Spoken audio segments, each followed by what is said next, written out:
Spiritual formation. Hello, everyone. This is Dr. Gary, and thank you for giving me a few moments of your time to go on this learning journey to explore what it means to be formed spiritually. We want to look at some examples from church history and God relating through suffering. We talked in the previous session about my love for Christian classics. But it was also my love for the Christian classics that, at one point, to be honest, made me a little bit nervous about growing deeply in the Lord. Because when I began to enjoy their writings, I would go back and read their biographies and hear the stories of their lives. And repeatedly, I got this sobering reality that most of these saints had lived through very painful and difficult times, that I honestly would not have chosen the life of any one of these great saints of God. Consider Augustine. His faithfulness led to a very painful death following a long, agonizing disease.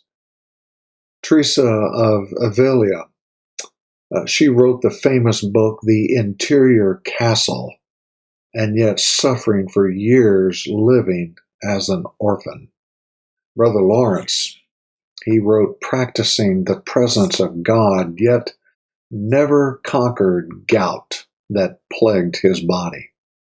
Martin Luther died a very difficult death following a long string of illnesses.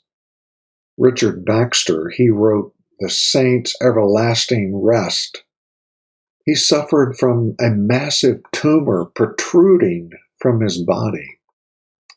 Madame Guyon, she grew up in the court of Louis XIV and was the most beautiful woman of her day, yet she suffered smallpox.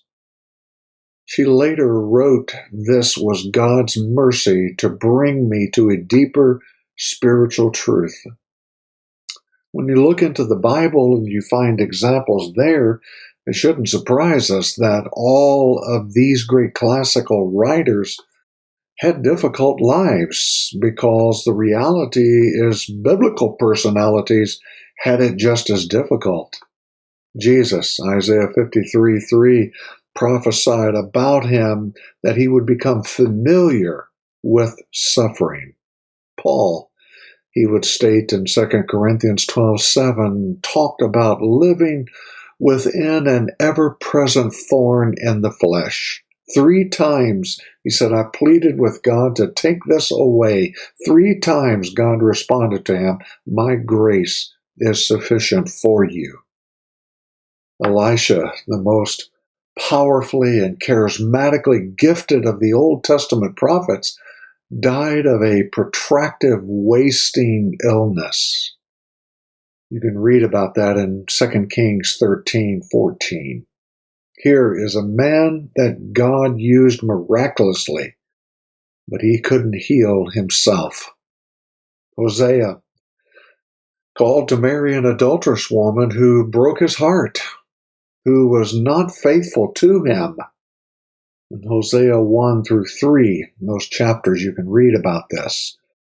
A lot of us think if we follow the Lord, if we grow in spiritual maturity, we'll have the best marriage of anyone. Well, that certainly wasn't the case for Hosea.